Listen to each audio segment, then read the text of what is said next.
ชยามิอิมินาสการเรนะธัมมังอภิปูชยามิอิมินาสการเรนะสังฆังอภิปูชยามิอะระหังสัมมาสัมพุทโธภควาพุทธังภควันตังอภิวาเทมิกราสวากขาโตภควตาธัมโมธัมมังนะมัสสามิกราบสุปฏิปันโนภควโตสาวกสังโฆสังฆังนะมามิกราบนะโมตัสสะภะคะวะโตอะระหะโตสัมมาสัมพุทธัสสะนะโมตัสสะภะคะวะโตอะระหะโตสัมมาสัมพุทธัสสะนะโมตัสสะภะคะวะโตอะระหะโตสัมมาสัมพุทธัสสะพุทธังสารนังกัจฉามิธัมมังสารนังกัจฉามิสังฆังสารนังกัจฉามิตุติยัมปิพุทธังสารนังกัจฉามิตุติยัมปิธัมมังสารนังกัจฉามิตุติยัมปิสังฆังสารนังกัจฉามิตาติยัมปิพุทธังสารนังกัจฉามิตาติยัมปิธัมมังสารนังกัจฉามิตาติยัมปิสังฆังสารนังกัจฉามิอิติปิโสภะคะวะอะระหังสัมมาสัมพุทโธวิชชาจารณะสัมปันโนสุขโตโลกวิทูอนุตตโรปุริสะธัมมสารทิสัทธาเทวมนุสสานังพุทโธภควติสวากขาโตภควตาธัมโมสันทิฏฐิโกอากาลิโกเอหิปัสสิโกโอปานายิโกปัจจตังเวทิตัพโพวินโยหิติสุปฏิปันโนภควตสาวกสังโฆอุชุปฏิปันโนภะคะวะโตสาวกสังโฆยายะปฏิปันโนภะคะวะโตสาวกสังโฆสามิจิปฏิปันโนภะคะวะโตสาวกสังโฆยะทิทังจัตตาริปุริสายุขานิอัตถปุริสาปุคลาเอสะภะคะวะโตสาวกสังโฆอาหุนายโยปาหุนายโยทักขินายโยอัญชลิการะนิโยอนุตตรังปุญญเขตังโลกัสสาติกราบพระพร้อมกันเนอศรัทธาญาติโยมทั้งหลายกราบหนึ่งพูดทางวรันตังศิระสานะมามิกราบสองธรรมังวรันตังศิระสานะมามิกราบสามสังฆังวรันตังศิระสานะมามิศรัทธาญาติโยมไหวพระสวดมนต์ทำวัดเย็นโดยกันเรียบร้อยแล้วต่อไปก็จะได้สนทนาสาระธรรมธรรมะอันเป็นสาระในเมื่อค่ำยามแลงนี้ ก่อนที่จะสนทนาธรรมก็ต้องขอขอบคุณครับ เจ้าของสถานีผู้จัดการสถานี ช่างเทคนิคของสถานีนะทุกสถานีโดยเฉพาะที่วัดบรรพตสถิต ผู้อำนวยการสถานีท่านอาจารย์ใหญ่พระมหานพดลสุวรรณเมธีช่างเทคนิคน้องนัทสถาพรสุทธาคำเจ้าหน้าที่สถานีดร.แอมพัชริยาฟองจันตาซึ่งเป็นผู้ที่อยู่เบื้องหลังของการออกอากาศกระจายเสียงของสถานี 106.50 เมกะเฮิรตซ์ทุกวันเนาะสถาญาติโยมถ้าบ่มีเปิ้นตั้งหลายเหล่านี้ที่กล่าวนามมาสถานีของเฮาก็คงจะออกอากาศอย่างทุกวันนี้บ่ได้ก็ขอบคุณเป็นอย่างสูงและก็ขอบคุณไปยังสถานีอื่นๆอีกหลายสถานีเนาะบอกว่าจะเป็นที่วัดไฟหินในเมตตาปารมีของครูบาอาจารย์ท่านพระครูสมุวิสุวัตวรกิจโจที่เชื่อมสัญญาณไปออกอากาศตั้งพุ่นทุกวันรวมทั้งสถานีวิทยุของคลื่นสีขาวของเฮาตั้งเวียงป่าเป่าตั้งเจียงไฮ้ตั้งเจียงใหม่อีกหลายสถานีขอบคุณเป็นอย่างสูงเนาะสถาวันนี้ในนามของพระสงฆ์เผยแผ่พระพุทธศาสนาจังหวัดลำปางก็ได้ไปปฏิบัติหน้าที่ที่บ้านนาดูเนาะบ้านนาดูบ้านป่าเป้าบ้านนาดูบ้านป่าเป้าซึ่งเป็นสถานที่ตั้งของพระธาตุสันดรพระธาตุสันดรซึ่งเป็นพระธาตุที่มีชื่อแห่งหนึ่งของอำเภอแม่ทะจังหวัดลำปางของเฮาเนาะมีสะพานขวดแตะสะพานบุญเดินข้ามตรงข้ามนาเข้าไปถึงพระธาตุเป็นจุดเช็คอินเป็นแหล่งท่องเที่ยวแห่งหนึ่งของจังหวัดลำปางสถานวันนี้ได้มีกิจกรรมสำคัญประเพณีเดือนเก้าเพ็งส่งน้ำพระธาตุซึ่งตั้งคณะศรัทธาพี่น้องบ้านป่าเป้าพี่น้องนาดูนาดงพี่น้องนากวางนาฟานในพื้นที่ตำบลวังเงินถือว่าเป็นประเพณีของตำบลได้มาร่วมกิจกรรมกันตั้งแต่ตะวามาแล้วเนาะจนฮอดวันนี้ก็เป็นประเพณีพิธีทางศาสนาเจริญพระพุทธมนต์ตั้งแต่ตอนเจ้ามาแล้วก็มาถึงภาคบ่ายมีการแสดงธรรมของครูบาอาจารย์ท่านอาจารย์เสน่ห์กาหลงทุปิต้อมทุปิเกมาแสดงธรรมวันนี้แสดงธรรมสองธรรมาสก็เป็นสีสันทำให้ศรัทธาญาติโยมได้มีความรู้ความเข้าใจในอัตในธรรมของพระสัมมาสัมพุทธเจ้าในหลายๆมิติเนาะจากนั้นก็มีการบรรยายธรรมโดยท่านอาจารย์พระมหานพดลสุวรรณเมธีผู้อำนวยการวิทยาลัยสงฆ์นครลำปางประธานส่งเผยแผ่พระพุทธศาสนาจังหวัดลำปางได้เมตตาแสดงพระธรรมเทศนาและนำศรัทธาสาธุชนปฏิบัติธรรมโดยวันนี้เป็นกิจกรรมติดตั้งองค์การบริหารส่วนตำบลอยู่ในพื้นที่สนับสนุนกิจกรรมนี้ผ่านตังวัฒนธรรมของตำบลวัฒนธรรมของอำเภอแล้วก็วัฒนธรรมของจังหวัดวันนี้ก็วัฒนธรรมจังหวัดมาเป็นประธานในพิธีที่ทำบุญเดือนเก้าเพ็งซึ่งทั้งหมดทั้งมวลเพื่อเฉลิมพระเกียรติพระบาทสมเด็จพระเจ้าอยู่หัวพระบรมพระราชินีแล้วก็ได้อุทิศเป็นพระราชกุศลไปหายังพระพันปีหลวงสมเด็จพระนางเจ้าพระบรมราชินีนาถพระชนนีพระพันปีหลวงแล้วก็สมเด็จเจ้าฟ้าหญิงเจ้าพระองค์พาเนาะเจ้าฟ้าหญิงอุทิศส่วนบุญส่วนกุศลไปให้พระองค์ท่านกิจกรรมเป็นไปด้วยความเรียบร้อยศรัทธา มีศรัทธาญาติโยมคลื่นสีขาวของเฮาไปร่วมกิจกรรมกันนักหนาพี่น้องจากทางบ้านน้ำโจบ้านป่าจ้ำก็ไปขอขอบคุณเป็นอย่างสูงอย่างน้อยก็เป็นตัวแทนส่วนหนึ่งของคลื่นสีขาวได้ไปร่วมกิจกรรมโยมป่อแสงแก้วโยมแม่สวัสดิ์วงกันทะพี่น้องจากบรรลุพร้อม คณะญาติธรรม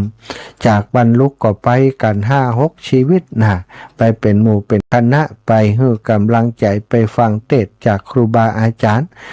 อยู่กันจนค่ำจนแรงแล้วก็เดินทางกลับกันเป็นน้องบรรณากวางบรรณาฟาน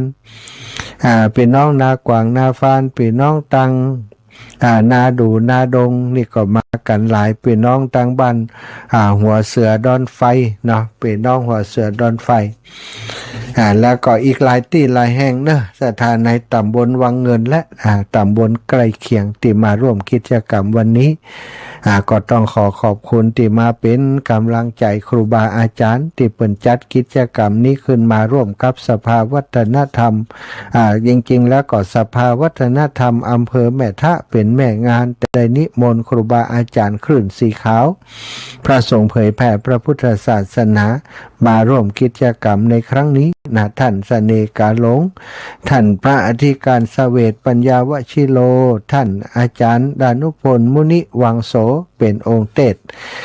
ทศนาสองธรรมะและท่านอาจารย์พระมหานพดลได้บรรยายธรรมนำการปฏิบัติธรรมเปิดพุทธปูจาเพื่ออุทิศเป็นพระราชกุศลดังที่กล่าวมาก็เป็นกิจกรรมที่เฮาชาวพุทธทั้งหลายส่งเสริมสนับสนุนซึ่งกันและกันเนาะพระสงฆ์องค์สังฆเจ้าก็ดีใจที่ศรัทธาได้เกิดโครงการดีๆอย่างนี้นิมนต์ครูบาอาจารย์มาเป็นที่พึ่งให้กับศรัทธาญาติโยมในการทำกิจกรรมเพื่อเป็นบุญเป็นกุศลให้เกิดเป็นเกิดกุศลจริง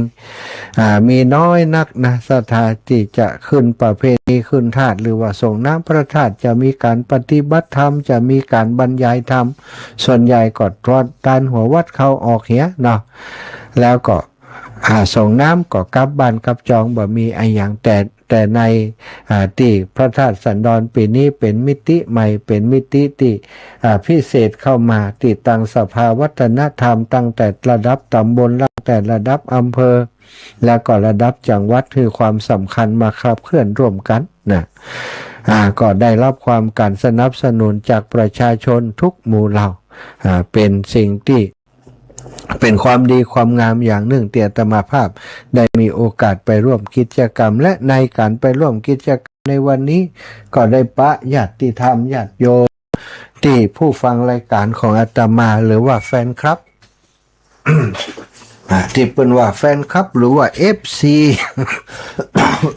ได้มากันนักกันหลายสถานบางพ่องโอ้อีแม่บักเคยหันอาจารย์กำเตื้อองค์เนี้ยค่ะอาจารย์สมชาติเพิ่นบอกว่าจะมางานนี้โอ้แม่นแล้วอีแม่มาแล้วได้หันกันก็นึกว่าเท่าแล้วหรอคือกำลังใจกันเป็นว่าเท่าแต่กะน่ะถ้าละอ่อนน้อยมันก็ว่าเท่ากันเนาะสถานแต่ถ้าคนแก่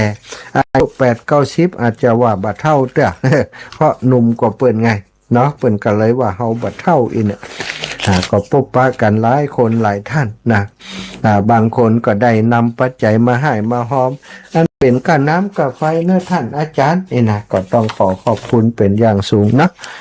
มีแม่นองคำมาอ่อนนะ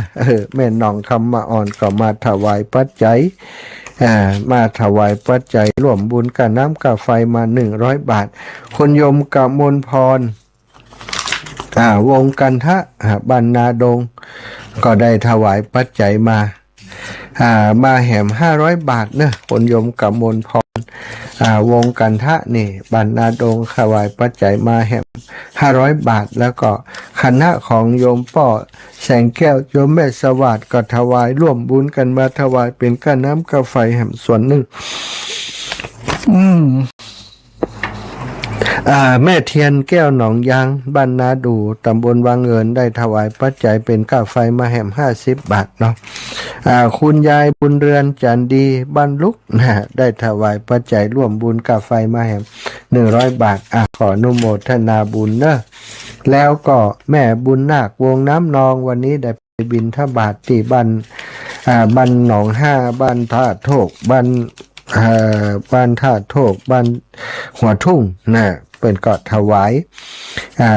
ปัจจัยกับน้ำกับไฟมา100พร้อมครับได้ใส่บาตรแล้วก็ได้ถวายขยะออมบุญมา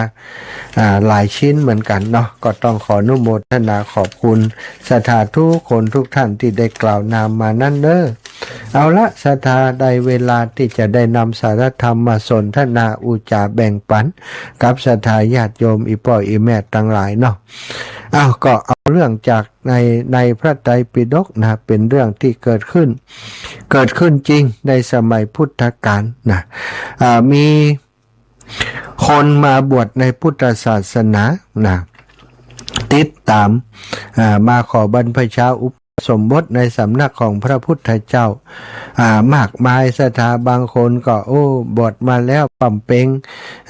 บรรลุคุณวิเศษเป็นพระอรหันต์ประกอบโดยประสัมปติทิฏฐาบางพ่องเป็นพระเสขะบางพ่องเป็นพระอาเสขะนะเสขะก็คือยังต้องศึกษาบางพ่องก็คือบรรลุอรหันต์แล้วบ่ต้องศึกษาอย่างแล้วก็อยู่ผสมปนเปกันไปบางคนบวชมาวันเดียวก็บรรลุธรรมแล้วเป็นพระอรหันต์แล้วบางคนบวชมาก็ปฏิบัติต่อใดก็ยังมาถึงฟังผันสักเรื่องนะมีเมื่อคนบวชนักเนาะก็เป็นเรื่องธรรมดาปุญญาบารมีของคนเฮามันบัดเต่ากันอย่างในเรื่องนี้นะก็กลางดึกคืนหนึ่งณพระวิหารเชตวันบรรยากาศที่เงียบสงบนะมีความตึงเครียดเล็กน้อยเกิดขึ้นเพราะว่ามีพระภิกษุรูปหนึ่งซึ่งมีนามว่ามาลุงกยะบุตรนะมาลุงกยะบุตรกำลังเดินจงกรมโดยความอัดอั้นสับสนจิตใจของเขาบ่ได้อยู่กับลมหายใจแต่กำลังฟุ้งซ่านไปโดยคำถา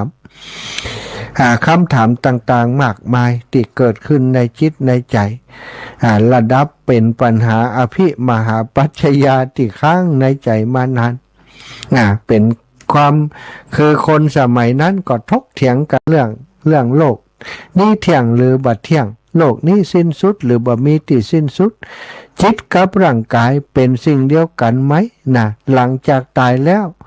พระพุทธเจ้ายังคงอยู่หรือสูญหายไป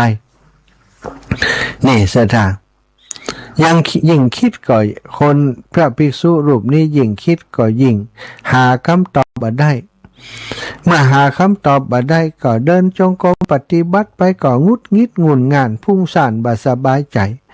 จนสุดท้ายก็ตัดสินใจเดินเข้าไปเฝ้าพระพุทธเจ้า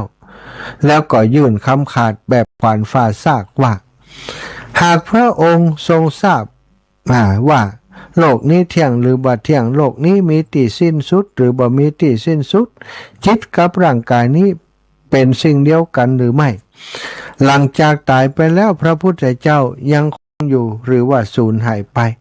หากพระองค์ทรงทราบก็ขอให้ตัดบอกมาตรงๆแต่ถ้าบ่ทรงทราบก็ขอให้ยอมรับว่าบ่ฮู้ดูศรัทธาพระเจ้าหมอนี่ลึกเนี่ยตุเจ้าตนนี้ยื่นคำขาดอย่างนี้บอกว่ามิฉะนั้นแล้วผมจะขอลาศึกไปเป็นคฤหัสถ์ตามเดิมว่าศรัทธาญาติโยมเหมือนกับไปยื่นคำขาดไปขู่พระพุทธเจ้าให้ตอบคำถามที่ตัวเองสงสัยนั้นถ้าบ่ตอบนะถ้าบ่ฮู้นะถ้าตอบว่าบ่ฮู้ผมจะศึกนะว่าไปเป็นคฤหัสถ์ตามเดิมคำย้อนถามที่ทำให้นะแทนที่พระพุทธเจ้าจะทรงกลิ้วหรือว่าทิพอธิบายทฤษฎีสอนธรรมะให้แก่ภิกษุรูปนี้ให้เข้าใจท่องแท้แจ่มแจ้งเพื่อจะดึงลังลูกศิษย์คนนี้เอาไว้ปกติแล้วพระองค์นี้จะทรงห้ามคนที่อยากจะศึกนี่นะแล้วก็มีบัญญัติไว้โดยในวินัยบอกว่าถ้ามีคนจะศึกนี่ภิกษุสามารถลาพรรษาไปได้เพื่อจะไปเกลี้ยกล่อมหรือว่าให้กำลังใจแสดงทำให้เขาฟังแล้วให้เขายุติการที่คิดจะศึกอีกแต่ในเรื่องนี้ตรงกันข้ามเลยพระองค์กับทรงนิ่งสงบ แล้วก็ตัดถามกลับแบบสั้นๆแต่ก็แต่งใจดำว่ามาลุงกยบุตรเอ๋ยก่อนที่เธอจะมาบวชนี่ตถาคตเคยไปให้คำสัญญาคำมั่นกับเธอไหมว่ามาเถิดมาบวชเถิดแล้วตถาคตจะพยากรณ์เรื่องโลกเที่ยงหรือบัดเที่ยงให้ฟังศรัทธาญาติโยมมาลุงคะพระมาลุงคะก็ตอบด้วยเสียงอ่อยๆว่าบอกเกยพระเจ้าค่ะแล้วก็ตัวเธอเองก่อนจะบวชเกยบอกกับตถาคตไหมว่าผมจะบวชโดยมีเงื่อนไขว่าขอพระองค์ให้พระองค์ต้องตอบเรื่องเหล่านี้ให้ได้เนี่ยเกยก่อนเกยอันเธอเองก่อนบวชเกยบอกกับตถาคตก่อนว่าผมจะบวชว่ามีเงื่อนไขว่าพระองค์จะต้องตอบคำถามเรื่องเหล่านี้ให้ได้เนี่ยเกยกะบอกเกยพระเจ้าค่ะเมื่อพระภิกษุหนุ่มเริ่มได้สติพระพุทธเจ้าจึงทรงหักมุมเล่าอุปมาที่กลายมาเป็นหนึ่งในเรื่องเล่าที่คลาสสิกที่สุดในพุทธศาสนานั่นก็คืออุปมาเรื่องปวดใจคนหนึ่งศรัทธาญาติโยมถูกยิงโดยลูกศรอาบยาพิษกำลังจะแล่นเข้าสู่หัวใจของชายผู้นั้นแต่เขาก็บอกว่ามีคนจะมารักษาเนาะจะถอนลูกศรออกแต่เขาบอกว่ายังบับอย่าเพิ่งถอนเถอะขอดูก่อนว่าคนยิงเนี่ยเป็นไผวะ สถานนี้เป็นอุปมา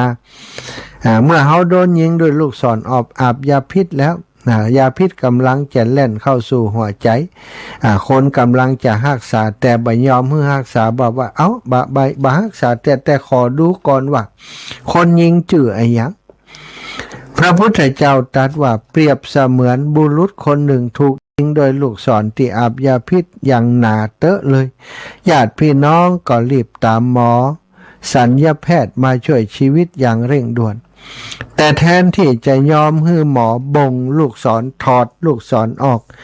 เพื่อป้องกันบ่ให้ยาพิษมันแล่นเข้าสู่ร่างกายนักชายผู้เคราะห์ร้ายกลับร้องห้ามแล้วก็บอกว่าอย่าเพิ่งถอนจะไปพังถอนเถอะเฮาอยากจะฮู้ก่อนว่าคนที่ยิงเฮานะมันเป็นไผมาจากตระกูลไหนมันสูงหรือมันต่ำผิวมันดำหรือว่าผิวมันขาวฉันอยากจะฮู้ว่าคันธนูที่ยิงมาถูกฉันเนี่ยทำมาจากไม้เนื้อแข็งถือว่าทำมาจากไม้ไผ่สายธนูทำจากเอ็นเนื้อหรือว่าเอ็นป๋อลูกธนูทำมาจากไม้บะหยังขนติดหางธนูเป็นขนนกยุงหรือว่าขนแล้งนี่พระพุทธองค์ทรงสรุปความจริงอันโหดร้ายว่าชายคนที่ถามอย่างนี้คนนั้นจะต้องตายอย่างทรมานก่อนที่จะฮู้คำตอบเหล่านั้นทั้งหมดศรัทธาอีปออีแม่ทั้งหลายทำไมพระพุทธเจ้าจึงทรงเลือกที่จะเงียบเหตุการณ์นี้ถูกบันทึกไว้ในจุลมาลุงคสูตรพระพุทธเจ้าทรงแจกแจงเหตุผลที่บ่ทรงตอบคำถามอภิปัชญาเหล่านั้นซึ่งในทางธรรมเรียกว่าพยากตะปัญหาหรือว่าคำถามที่ทรงงดพยากรณ์ไว้อย่างชัดเจนว่ามันบ่ได้ช่วยให้เราพ้นทุกข์คำตอบว่าโลกเกิดจากอะไรยังหรือว่าตายไปแล้วไปไหนเชิงปรัชญาบ่ได้ช่วยให้ความโลภความโกรธความหลงในจิตใจของมนุษย์เฮานี่มันลดลงมันบ่ใช่แก่นของการดับทุกข์สิ่งที่พระองค์เน้นย้ำและตอบซ้ำๆเสมอคืออริยสัจสี่ทุกข์สมุทัยนิโรธมรรคซึ่งเปรียบเสมือนวิธีถอนลูกศรและก็การปรุงยาแก้พิษโดยเร่งด่วนเรื่องราวในคืนนั้นจบลงที่พระมาลุงกยบุตรเกิดความละอายใจและก็เข้าใจอย่างลึกซึ้งท่านบ่ได้ซึก แต่กลับไปตั้งหน้าตั้งตาถอนลูกศรพิษในใจตัวเองจนสำเร็จเป็นพระอรหันต์ได้ในที่สุดจากเรื่องเล่าที่มีขึ้นเมื่อ 2,000 ปีสู่คนยุคปัจจุบันสถาหมู่เฮาในยุคปัจจุบันนี้ก็บัดต่างจากพระมาลุงกยบุตรหรือว่าผู้ชายที่ต้องลูกศรอาบยาพิษนั้นหลายครั้งเฮาปล่อยให้ชีวิตเผชิญกับความทุกข์ความเครียดและความวิตกกังวลซึ่งก็คือพิษร้ายที่กำลังแล่นเข้าสู่หัวใจแต่เฮากลับเสียเวลาไปกับการหาคำตอบการหาคำตอบในสิ่งที่เฮาควบคุมบ่ได้เช่นว่าทำไมคนต้องทำแบบนี้กับเฮา ก็เหมือนกับเฮาไปหาชื่อคนที่ยิงเฮานั่นแหละทำไมเฮาฮักเขาเฮาดีต่อเขาถึงทำอย่างนี้กับเฮาถ้าอนาคตอีก10 ปีข้างหน้าโลกจะแย่ลงเฮาจะทำอย่างใดเนี่ยมัวคิดแต่เรื่องเหล่านี้มัวแต่ถามเรื่องขอบเขตของโลกทำไมโชคชะตาจึงใจร้ายขนาดนี้กับเฮาเนี่ยมัวสืบหาชนิดที่เรียกว่าเสาะหาคันธนูนั่นเองสถาในขณะที่เฮามัวตั้งคำถามกับสิ่งภายนอกปล่อยให้เรื่องราวนี้ในที่ดราม่าบนโซเชียลหรือความพุ่งซ่านกัดกินพลังงานชีวิตพิษร้ายก็ค่อยๆซึมลึกขึ้นเรื่อยๆสิ่งสำคัญที่สุดในชีวิตไม่ใช่การหู้ความลับของจักรวาลแต่คือการหู้วิธีจัดการกับความทุกข์ตรงหน้าของเฮาต่างหากตรงหน้าก็คือในปัจจุบันที่เกิดขึ้นนั้นต่างหากในเรื่องนี้ก็สรุปว่าอย่ามัวแต่ตั้งคำถามหาคนยิงธนูในขณะที่พิษร้ายกำลังจะแทรกซึมเข้าสู่หัวใจเฮาคิดว่าในปัจจุบันของเฮาอย่างคือลูกศรอาบยาพิษที่เฮาควรจะรีบถอนออกคือเร็วที่สุดและเฮาก็เสียเวลาไปกับถามติบ่ได้ช่วยให้ชีวิตดีขึ้นมาร่วม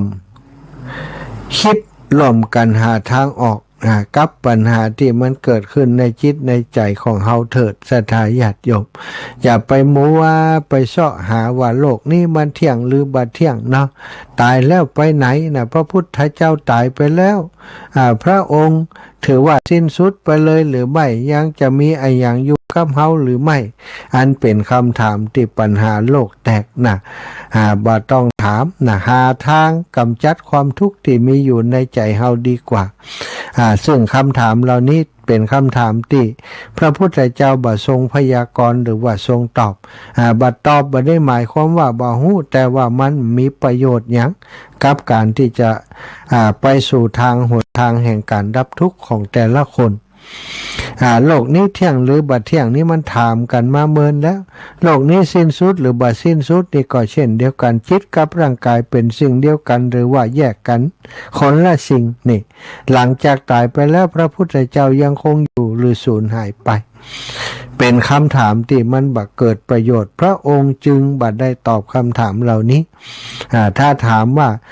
หนทางที่จะไปสู่ความดับทุกข์เป็นอย่างไรเนี่ยพระองค์บอกได้แต่ถ้ามาถามเนี่ยโลกนี้เที่ยงหรือบ่เที่ยงนี่พระองค์จะบ่ตอบคำถามเหล่านี้เพราะมันบ่เกิดประโยชน์และอีกอย่างพอตอบไปแล้วมันก็จะมีประเด็นปัญหาต่างๆที่ทำให้คนเฮา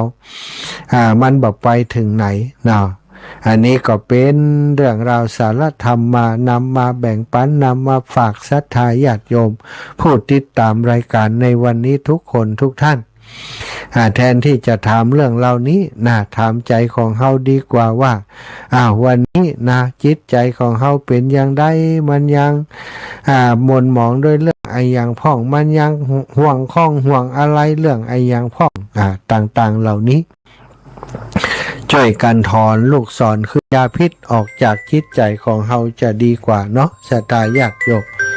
อันนี้อย่างใดนี่ไปถึงบ้านบวกลี่พุ่นกะเจริญพรแม่สุดบ้านบวกไปถึงพุ่นกะเจ้า การมาเจ้าวันเนี้ยใช่ออกรายการไปถึงพุ่นกะเจ้าฟังชัดเจนพัดเจนดีโอ้กะสถานีมยังอังกออันขึ้นชุมชนพลเมลีเนี่ยเจ้าโอ้สาธุนะเอาปีน้องเมืองเลียดได้ฟังรู้มาแรงนี่เนาะกูวันโอ้กูวันกะดีกะโอ้ขอบคุณเนอะเจ้าแต่ไม่ได้โอ้ไม่ได้เจ้าแม่สุดปันบวกลี่ลำปูนเนี่ยสาวลำปูนเลยนี่สาธุค่ะบุญรักษาแม่สุดศรัทธาญาติโยมต่อไปสายต่อไปรับสายแล้วเนอะเปิดรับสายได้เลย0808844173มีคนมาโทรมาแล้วหลวดรับสายไปตัวขอบคุณครับศรัทธาญาติโยมนะแม่สังวานจันแก่นนะกราบสาธุนายมน้องสมควันติดตามอยู่แม่พวงทองมหาวงอันนี้ติดตามถึงวันการไปตัวนะนี่แม่พวงทองนี่ตัดเย็บจีวรปีนี้ออเดอร์นักขนาดอาจารย์ตึ้มได้ว่างป้อมได้ไปไหนวะ ดีแล้วเนาะอาจารย์เปิ่นต้องการคนมีฝีมือในการทำผ้าโยมแม่เปิ่นทำผ้าจีวรสังฆติเนี่ยไตรจีวรชุดของชุดของพระสงฆ์ทั้งหลายศรัทธาญาติโยมเจริญปอน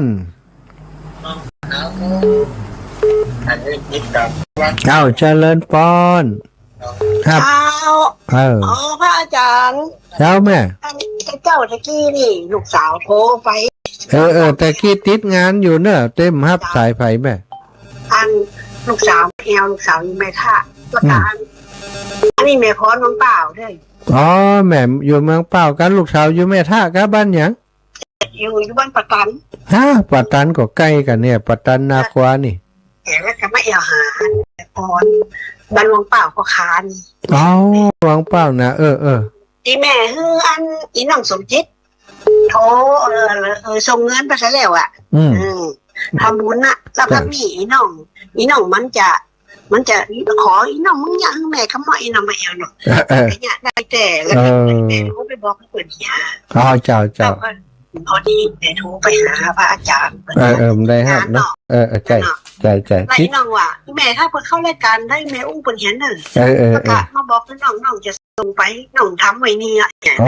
ได้กะเปิดมีอันเลขที่บัญชีอะไรยังมีบัญชีแล้วที่แม่ที่แมวเปิดแล้วเนาะแม่ได้ยินอาจารย์บอกให้คนอื่นแม่กระโจนเนี่ยไล่จัดไล่แล้วแม่ว่าล็อกทางแม่ด้วยไฟแม่ทำแม่พักปีสงที่ไปเนาะอันแม่ยังก็แม่พรทหรบ้างเปล่าก็ค้าแม่พรอุทาหรณ์เมื่อไก่แม่ปันเผาน้องจะโอนไป200เด้อแล้วก็เดี๋ยวแม่แล้วดีแม่เคยโทรไปบอกมันเจ้าได้อีแม่หอมกันนั่นกับไฟ100เนาะเจ้ากันนั่นกับไฟก็ได้ทำบุญยังกันแล้วแต่ได้คนไปทำบุญนั่นเนาะสาธุเจ้าแม่อนุโมทนาบุญให้แม่เด้อเจ้าสาธุค่ะเจริญปอนสาวบ้านห้องเจ้าละปูนศิลาพรกับฟังอยู่เด้อไม่ใช่ก็ละปูนเมืองลีนะเจ้าละปูนศิลาพรติดตามตลอดศิลาพรตลอดแหละเราชัดเจนไปเลยเด้อไปทำบุญที่หน่อยกับแม่ชุกแก้วบ้านศิลาพรสิตี้อนุโมทนาบุญโดยทุกที่ทุกคนนะเจ้าสาธุอีแม่สาธุเด้อขอบคุณมีสักวันจะได้ไปเจ้า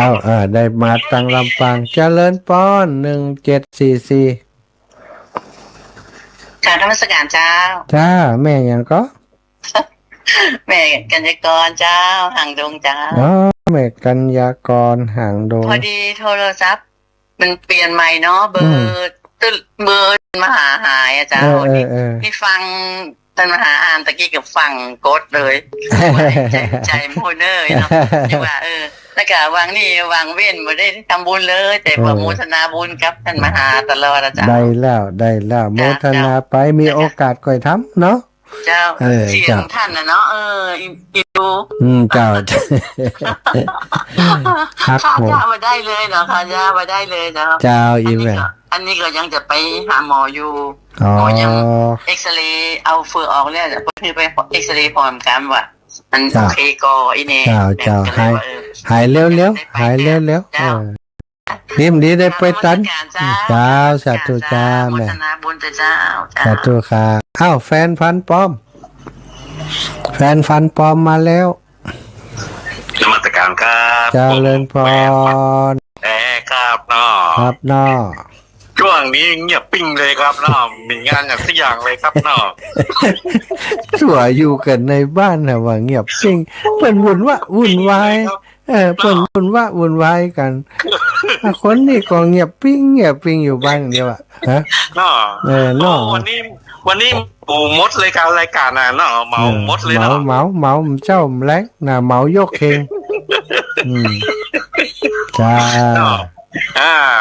ขอบ โตมื คุ อ ณ กลางใจนะครับ ขอบคุณมากขอบคุณมากแฟนพันธ์แท้เจริญปอนแม่น้อยทาอาสาฟังอยู่เนอะ แม่ตั้งโยจะเจ้าไปวัดอำเภอไม่ได้แหละ แม่ฟังทันออกรายการ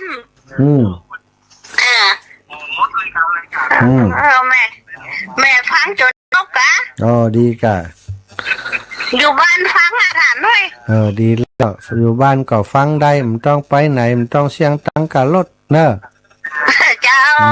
ดีแล้ว ขอบคุณหลาย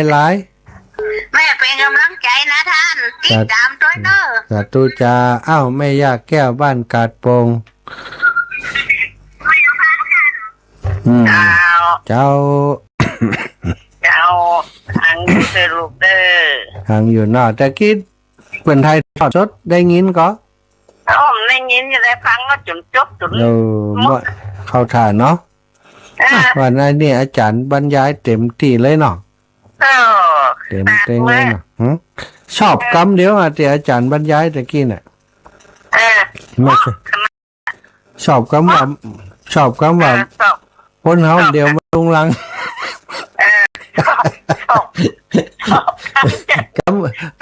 คำอื่นเต่าชอบคำนี่คำเดียวคนเฮาเดียวนี่มันลุงลังอีกฮะแม่น่ะคนใจขนาดเลย ที่แม่รถลุงลังเหรอลุงลังที่แม่ระเบียบจะดีระเบียบจะดีมลุงลังก็เนาะฮะโอเคมั่นใจขนาดเลยถูกใจขนาดสาธุเนอะขอบคุณหลายๆติดตามรับฟังรายการจ้าแม่เป็นกำลังใจเด้อคุณทักษาเจ้าแม่ศรัทธาญาติโยมตอนนี้นะกำลังจะลงรายการละนะรถที่จะไปตุยกันดอยอินทนนท์ตอนนี้แจ้งให้ทราบมาแล้วโยมแม่โยมศรัทธาพี่น้องตังนากว่างนาฟานหนึ่งกันแล้วก็ตังบรรลุกนะแม่สวัสดิ์บรรลุกนี่ได้2 กันแม่บวกที่ทะโป1 กันแล้วก็น้องสมจิต1 กันน้องสมควร1 กันแม่บัวเย็น1 กันและบันอย่างปุ่นแหมบันแม่เฟือง1 กันเอาเจริญพรแม่บัวครีดทะโปบ้านโฉด1 กันบ้านโฉด1 กันแม่จะรวมบูลงทันก็อยู่ห้อยงูไหนเด้อเจ้าได้ค่ะนี่แม่บ่ขี่บ่เลี้ยวบ่เลี้ยวบ่ร้อยถนอมอันนี้สาว4 สาว4 สาว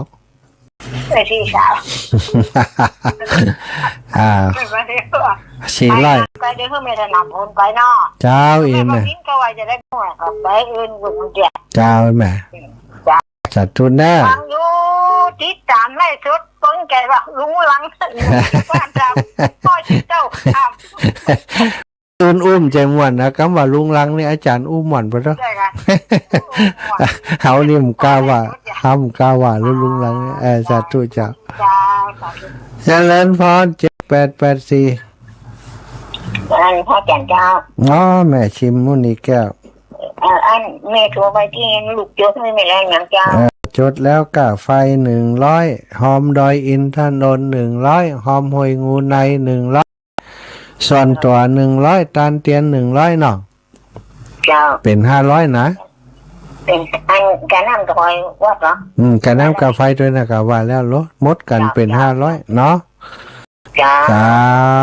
ส่วนตัว100เนี่ยขอบคุณมาก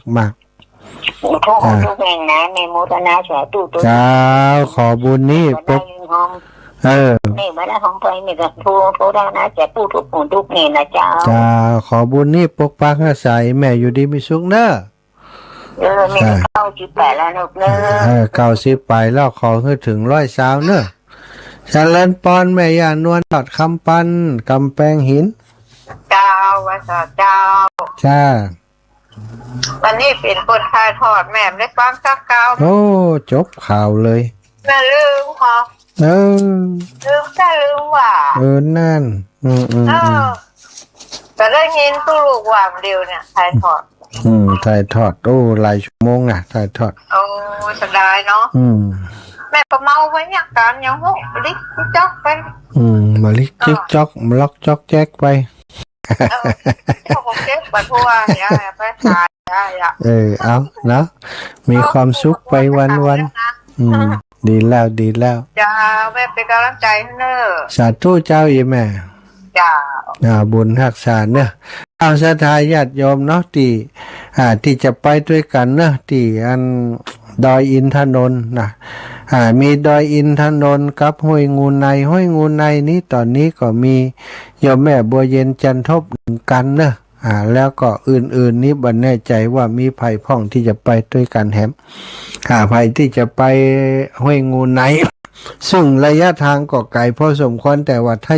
ใจถึงก็บ่ลำบากเนาะถ้าใจบ่ถึงก็ยังว่านะคนเฒ่าคนแก่ทีแรกชายญาติโยมคนเฒ่าตึงนะบ้านน้ำท่งจะไปอาตมาก็ว่าไว้ก็ไก่นะอีแม่นั่งรถ4 ชั่วโมง อินดูเปิ่น80ปลาย90ก็มีเปิ่นก็ว่านะก็เลยว่าเฮาไปเถอะก็ได้ถ้าอันอินดูเปิ่นซะท่าเพราะเป็นกลุ่มผู้สูงอายุกว่าว่าไปพุ่นแล้วจะเดี้ยงเหียก่อนได้ไปดอยอินทนนท์สกรรมนี่นะเนาะแต่ใจก็อยากให้ไปกันทุกคนนั่นแหละคนที่อยากไปก็อยากจะให้ไปแต่กรณีที่คนเฒ่าอาตมาเป็นห่วงเพราะหนทางมันอย่างว่านะเนาะไป4 ชั่วโมงก็คือนั่งยาวไปเลยไปจะไปด้วยกันเนอะสำหรับคนที่ใจถึงพึ่งได้ ห้วยงูในก็เป็นอีกวัดหนึ่งเนาะที่มีศรัทธาญาติโยมครูบาอาจารย์และศรัทธาญาติโยมเปิ่นมั่นคงกับการทำงานร่วมกันในคลื่นสีขาวมีกิจกรรมตั้งเฮาเปิ่นมากันตลอดถ้ามีของเปิ่นถ้าเฮาไปมันก็กันไรอยู่วันที่3นี้อาตมาและครูบาอาจารย์ท่านพระครูอภิวัตรหลวงปู่ดอยตูลุงแดงอีกหลายท่านอีกหลายรูปหลายองค์จะไปประชุมเตรียมงานที่บ้านวัดโสภณารามห้วยงูในงานจะมีวันที่12เนาะใน12อาตมาก็จะเอาโรงทานก๋วยเตี๋ยวไปเนอะใครจะให้จะหอมโรงทานก๋วยเตี๋ยวด้วยกันก็เรียนเชิญเจริญพรตอนนี้ยังมีทุนสักบาทกำเถอะ เอาไฟตาแหลกไว้ก่อนเนาะสถาวันที่12นะทำก๋วยเตี๋ยววัดห้วยงูในแล้ววันที่21นะไปทำโรงทานก๋วยเตี๋ยวอีกที่ดอยอินทนนท์นะไปจะร่วมบุญด้วยกันที่ไหนก็แจ้งมาได้เนาะตะกี้ก็มี4 ท่านแม่บัวขี้ท่าโปแม่บัวลอยแม่บัวลอย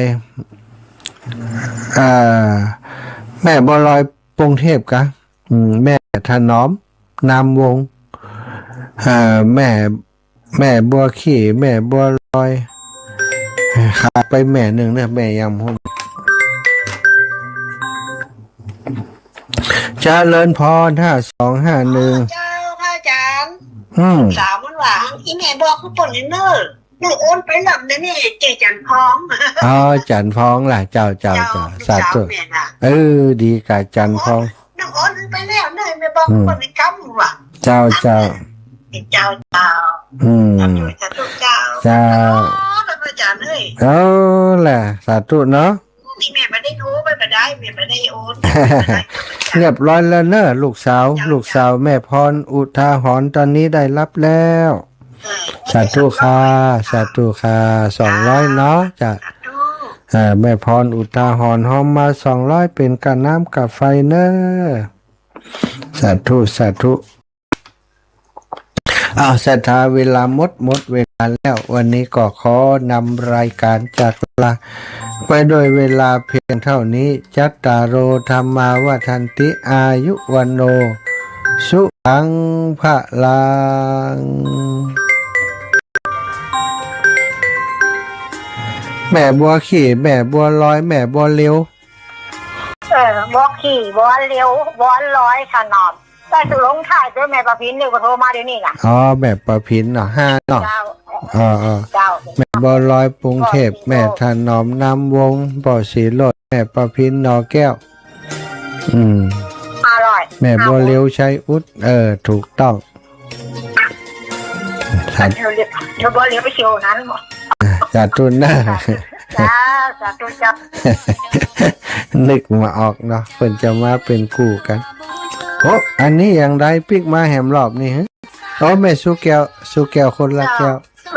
ฟังอยู่ฟังอยู่ก็ได้แน่น่าก็เป็นยังเนาะเป็นยังนึกว่าคุณกำลังรับฟังสถานีวิทยุเครือข่ายคลื่นสีขาววัด